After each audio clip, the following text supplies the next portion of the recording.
Olá, muito boa tarde. Seja bem-vindo ao consultório, ao seu programa de saúde. E estamos aqui diariamente, todos os dias, a falar de doenças ou problemas que importa ter mais informação sobre elas. Hoje, na segunda parte, o tema é oftalmologia e por isso, se tiver perguntas, se tiver dúvidas sobre este tema tão importante, oftalmologia, aproveite para nos ligar.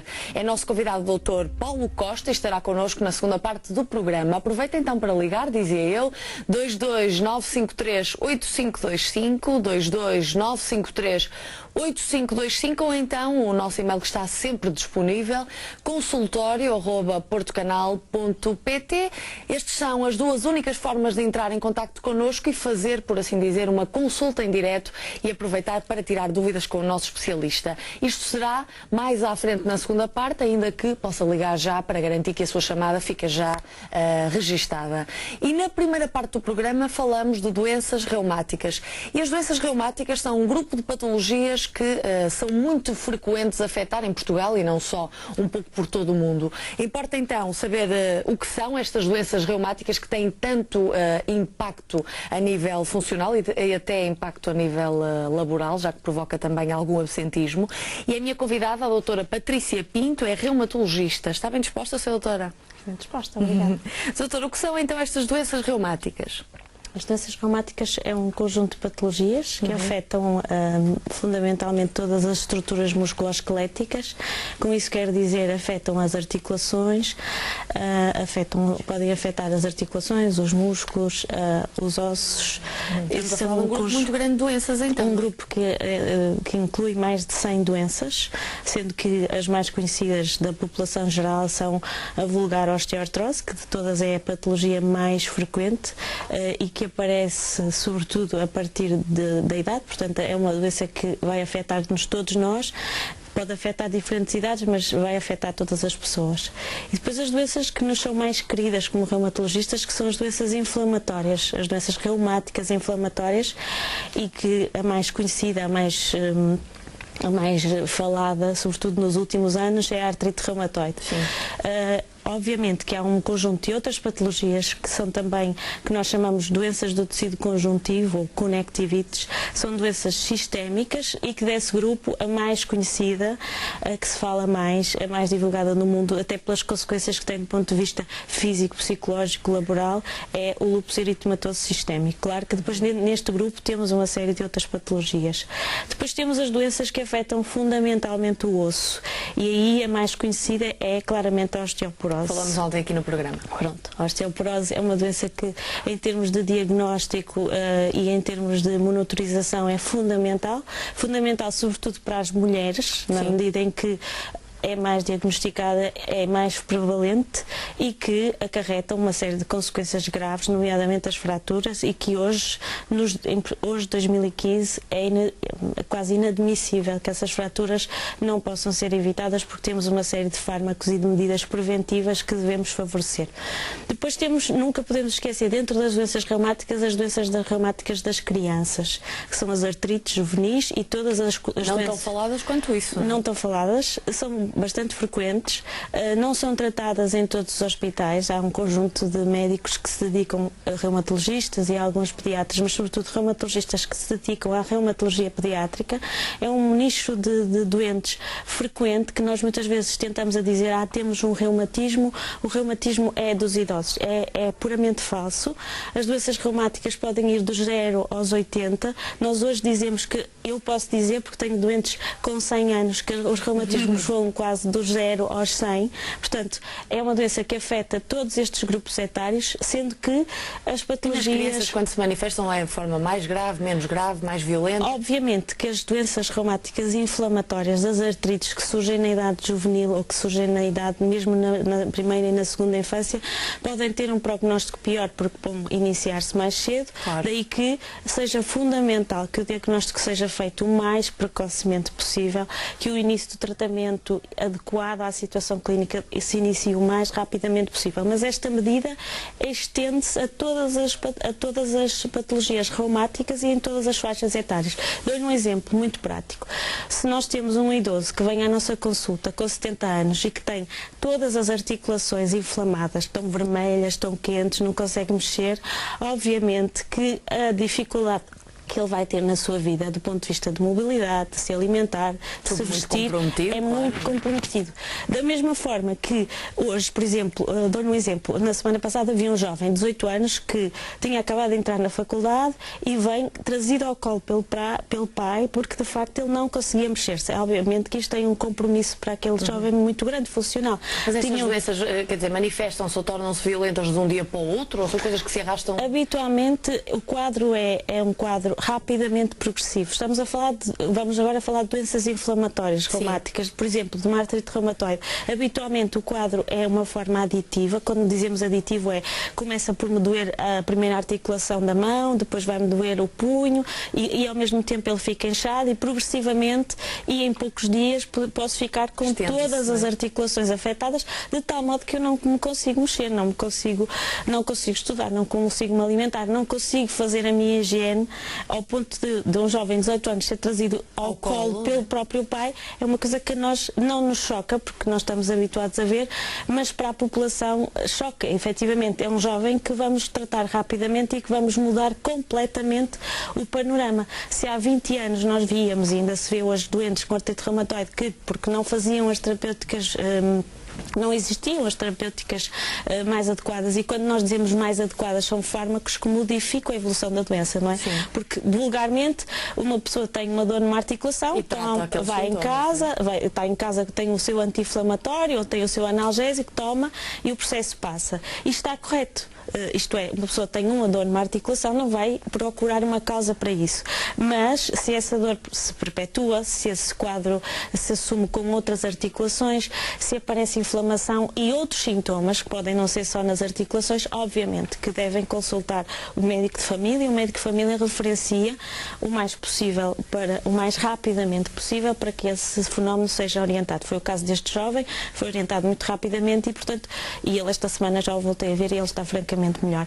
Obviamente que isto são doenças que muitas vezes o quadro não é assim tão rápido, isto é, temos as articulações inflamadas, mas não temos critérios suficientes da doença, mas vamos manter o doente em vigilância. Claro. E então aí alertamos, sobretudo, e isso é um trabalho que a Sociedade Portuguesa de Reumatologia e todos os reumatologistas em Portugal fazem, que é alertar para a possibilidade de uma doença relativamente nova, que é a artrite recente, que é uma artrite que tem ainda pouco tempo de evolução, pode ainda não ter todos os sintomas, mas que é um doente que nós temos que vigiar com muito cuidado. Porquê? Porque não queremos que fique com as sequelas de uma forma que não foi tratada, que não foi orientada e que não foi diagnosticada. Queremos, sobretudo, reduzir aquilo que me disse no início, que é as doenças reumáticas são a primeira causa de morbilidade, de incapacidade, são a primeira causa de absentismo ao trabalho. Também no trabalho, claro. São a primeira causa de reforma por invalidez, ou das primeiras causas. E uma vez que não afetam só os mais idosos, quer dizer, condicionam muito a qualidade de vida. Exato.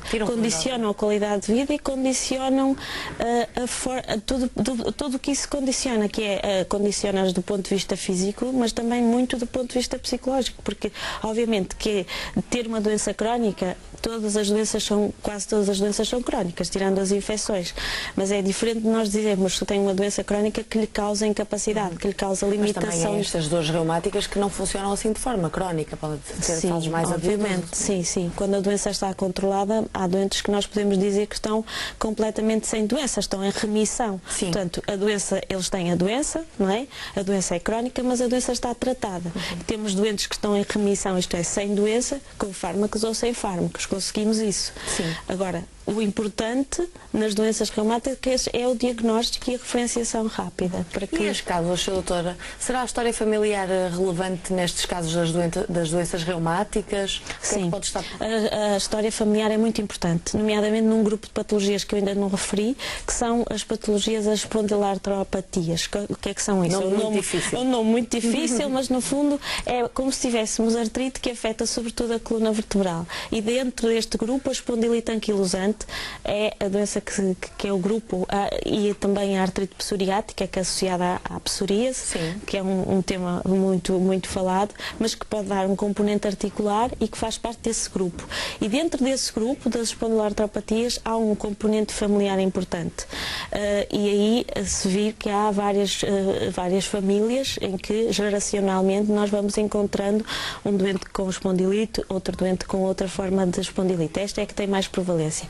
Dentro das doenças reumáticas do género da artrite reumatoide, apesar de haver uma maior prevalência familiar, não existe, ainda não estão conhecidos, apesar de se conhecerem alguns locos de alguns genes, portanto, algumas partes dos genes que se sabe que aumentam a prevalência, não justifica em todos os casos, porque em muitas situações nós vamos ter o primeiro caso, não há nenhuma história familiar prévia. Apesar de tudo, a história familiar é sempre importante e deve ser sempre pesquisada. E que outras causas podem estar por trás do desenvolvimento destas doenças, do aparecimento destas doenças? Na sua maioria, as doenças reumáticas são aquilo que eu aí agora volto a usar um nome feio, são idiopáticas, isto é, nós não conseguimos encontrar a causa para esse fenómeno. Mas há outras doenças reumáticas em que nós conseguimos encontrar uma causa. Dou-lhe, por exemplo, as doenças associadas aos cristais, à deposição dos cristais, como são a gota e a condrocalcinose, nós sabemos o porquê que acontecem. Ou então há um fator que pode favorecer isso, nomeadamente em relação à gota, nomeadamente do ponto de vista alimentar. Esse é outro conjunto de doenças que nós chamamos de artropatias por cristais. Porquê? Porque elas resultam da deposição de pequenos cristais nas articulações e depois desencadeiam um fenómeno inflamatório. Há quem considere que alguns agentes infecciosos, algumas infecções, também podem favorecer o aparecimento de algumas patologias reumáticas. Apesar de tudo, o número de agentes conhecidos que se associam com essas manifestações são pouco frequentes e nem é só pela frequência. Nós em muitas situações não conseguimos encontrar uma infecção prévia que justifique. Portanto, na maioria das vezes... podemos dizer que há atividades laborais ou de lazer ou o que seja que favorecem também o aparecimento destas doenças? Sim, ou não, mas não aí vamos entrar mais no ramo, ou num grupo das doenças ocupacionais, não é? Em que sobretudo aí vamos encontrar as doenças associadas com a patologia dos tendões. Não é? Patologia tendinosa crónica do ombro, dos punhos, das mãos, as pessoas que têm um trabalho laboral repetitivo e de muita precisão, ou então trabalhos em que obriga a fazer muita carga, obviamente que nós vamos encontrar maior afetação desses tendões e também dessas articulações, porque as articulações desgastam-se, exatamente. Porquê? Porque elas não são, é como o motor de um carro, não é? Eu não percebo nada de motores de carros, nem de mecânica de automóveis, mas efetivamente nós de vez em quando temos que mudar os pneus. Temos que mudar os rolamentos e mudar o óleo. É exatamente a mesma coisa. Quando as articulações são usadas, muito mais do que aquilo que está destinado a utilizar-se, é óbvio que elas vão ficar mais envelhecidas e que vão manifestar e apresentar os seus sintomas. Mas isso no grupo das doenças degenerativas ou de utilização. E daí que os tendões, por exemplo, sejam muitas vezes associados à utilização crónica em determinadas profissões ou em determinada repetição, e também quando há um favorecimento, isto é, do ponto de vista da nossa constituição, do nosso colagênio, não é? A nossa pele não é igual, nós todos não temos a mesma pele, os tendões têm na sua constituição o colagênio e, portanto, também ele vai ter uma maior ou uma menor resistência em função daquilo que é a nossa constituição genética. E apesar de ainda não ser assim uma área muito conhecida, obviamente que no futuro e agora com novas formulações terapêuticas será sempre nesse sentido, isto é, as alterações de colagênio têm que ser combatidas com fármacos dirigidos. E o que se diz quando se fala de doenças reumáticas é que o diagnóstico por vezes é muito difícil. Exato. Como assim? É assim, porque muitas vezes os sintomas não surgem todos ao mesmo tempo. Isto é, podemos ter é possível que apareçam e desapareçam? E é possível que apareçam e que desapareçam. É possível que nós possamos ter hoje um doente que teve uma artrite do punho, a artrite passou, passado meio ano ele descreve-nos que tem uma artrite no joelho e fica com o joelho inflamado, quente, o joelho passou. Depois aparecem umas lesões na pele que também são transitórias e que também desaparecem, e ao fim de um certo tempo é que ou se nós juntamos todos aqueles sintomas e então estabelecemos o diagnóstico, ou então vamos ter um conjunto de patologias em que nós não sabemos exatamente qual é o diagnóstico final, mas sabemos que aquilo é uma doença reumática ainda indiferenciada ou não estabelecida, mas que tem manifestações um pouquinho de todas as doenças. Por exemplo, podemos ter um doente que tem um bocadinho de artrite reumatoide, um bocadinho de lúpus, um bocadinho de esclerodermia, tem um bocadinho de... Claro, tudo pode misturar, tem um bocadinho de tudo, Sim. mas não tem... E aí nós dizemos que ele tem ou tem uma sobreposição ou então tem uma doença mista, isto é, tem um conjunto de um bocadinho de tudo. Deve ser também muito frequente, eu estou enganada. Não são frequentes. Não são frequentes. As doenças mistas dentro das doenças do tecido conjuntivo são menos frequentes, muito menos frequentes do que o lúpus e que outras, nomeadamente do que a artrite reumatoide, são francamente menos. E apesar de tudo, acabam por afetar sobretudo pessoas mais jovens, mulheres jovens, habitualmente, em que o diagnóstico é feito entre os 30 e 40 anos, habitualmente, mesmo em pessoas mais jovens, mas habitualmente este é o grupo, é a faixa etária em que nós vamos encontrar mais. E tratamentos? Tratamentos. Os tratamentos na reumatologia mudaram radicalmente nos últimos anos. Há muitas novas abordagens e dentro das abordagens medicamentosas ou puramente medicamentosas, se há 15 anos ou há 20 anos os reumatologistas utilizavam quase exclusivamente os anti-inflamatórios e os corticoides, nos dias de hoje eles têm uma série de fármacos que são os fármacos modificadores da doença. Dentro destes fármacos nós vamos ter os fármacos modificadores normais, que nós chamamos fármacos de síntese, e depois vamos ter os novos fármacos que nos últimos 15 anos já estão a ser utilizados, que são os fármacos biológicos. E esses sim, os fármacos modificadores da doença, e como o próprio nome diz, eles vieram modificar a doença, conseguem fazer com que a doença pare, conseguimos fazer com que a doença não evolua. Em todas elas? E aqui focamos-nos, tratamos as doenças reumáticas e inflamatórias com estes fármacos. Se formos pensar nas doenças inflamatórias, temos agora até mais opções do que para tratarmos as doenças degenerativas, a osteoartrose, em que aqui obviamente que há uma série de fármacos e de mudanças de estilos de vida que devemos preconizar e corrigir os fatores de risco, o tabagismo, o excesso de peso, que é fundamental. Não podemos corrigir a história familiar, também é muito importante na osteoartrose, mas que acaba por também nos alertar e irmos mais precocemente, e depois podemos ajudar do ponto de vista inflamatório com os vulgares anti-inflamatórios e com fármacos que acabam por ser suplementos para a cartilagem, mas ainda não temos fármacos que vão modificar a evolução desta doença. Ao contrário, para a artrite reumatoide, para a espondilite anquilosante, para a artrite psoriática, para o lúpus eritematoso sistémico, nós conseguimos ter fármacos que mudam a evolução da doença. Conseguimos parar a progressão radiográfica, ela não regride as lesões que tem, mas conseguimos que a doença não evolua e conseguimos melhorar muitíssimo a qualidade de vida desses doentes. E depois, a par destes medicamentos ou destas opções, tem o facto de também ser muito importante corrigir os fatores de risco que falamos, nomeadamente a obesidade, não é? Sim, a obesidade é um fator de risco para todas as doenças reumáticas, desde o 0 ao 100, na medida em que também temos crianças já com excesso de peso, e isso devemos preconizar, porque isso vai ter muita influência também na maturação do esqueleto e da formação e da estrutura dessas mesmas articulações,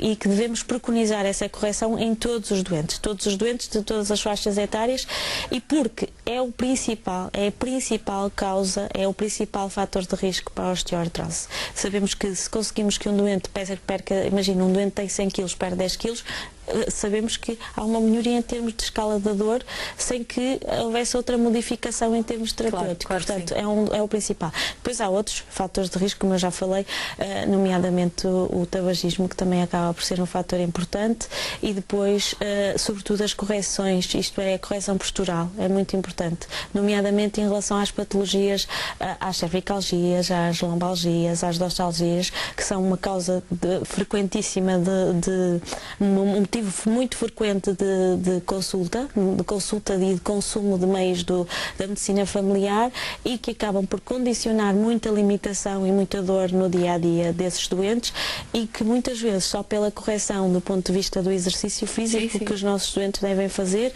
e que as pessoas saudáveis devem fazer na forma de prevenir todas essas patologias e ao mesmo tempo ajudar e por vezes quem está de fora e observa tudo isso acha quase não entende como é que isso provoca absentismo e não sei o quê, as lombalgias. Sim, mas a lombalgia sim. A lombalgia é uma patologia frequentíssima, aquilo que nós chamamos de lombalgia comum, que é uma lombalgia que não tem sinais de alarme, não nos faz pensar que o doente tem uma fratura ou que tem uma neoplasia ou que tem outra doença que esteja a justificar, é talvez a causa na Europa mais frequente de absentismo ao trabalho e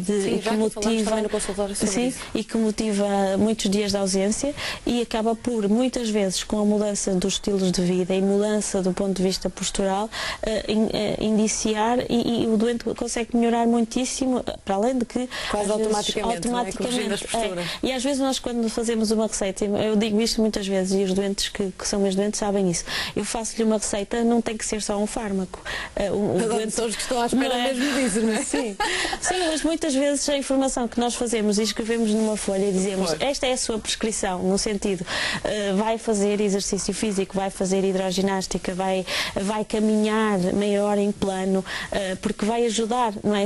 Uma mulher que venha à nossa consulta e que tenha algumas queixas articulares, que está no período da perimenopausa, que tem que ter atenção porque é um período em que de facto a massa óssea pode começar a reduzir e nós dizemos a sua prescrição não é nenhum fármaco, cálcio e vitamina D adequados, não é? Falaram isso ontem. Depois as pessoas dizem assim, isso eu já sabia, exercício, deixa de fumar, ou isso eu já sei, não preciso. Sim, isso é verdade, mas é verdade que quando as pessoas seguem aquilo como uma prescrição e não como uma orientação de amigo, não é? Ou de uma discussão de café ou uma frase feita, efetivamente os doentes melhoram em todas as faixas etárias e quando nós às vezes fazemos alguns programas de sensibilização, quando juntamos alguns doentes e fazemos esse plano, porque é uma coisa que eu acho que também tem muito resultado, que é colaborarmos com as associações de doentes prestando-lhes essa formação, ao mesmo tempo que as associações de doentes colaboram difundindo as doenças, não é?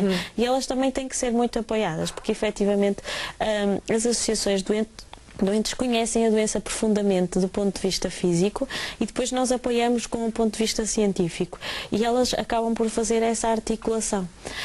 Efetivamente, e como eu dizia, na maioria das doenças reumáticas as medidas gerais de racionalização e de melhoria são iguais. Depois nós só ajustamos a terapêutica em função da patologia principal. O mais importante para nós reumatologistas e eu penso que isto é comum a todos os serviços, é que os doentes nos sejam referenciados no início e não já quando têm um estado muito mais avançado, porque aí é menos gratificante e é muito pior para o doente. Muito bem, doutora, ficou clara a mensagem. Muito obrigada por ter estado connosco. Obrigada. Até uma próxima oportunidade. Nós fazemos agora uma curta pausa, já sabe que a seguir são os telespectadores a fazer as perguntas. Hoje o tema da segunda parte é oftalmologia, estamos a contar com a sua participação. Aproveite para fazer uma consulta em direto e para falar também um bocadinho connosco. 22953-8525, 22953-8525 ou então o nosso e-mail que está sempre disponível, consultório@portocanal.pt. Fazemos uma curta pausa, já voltamos. Até já.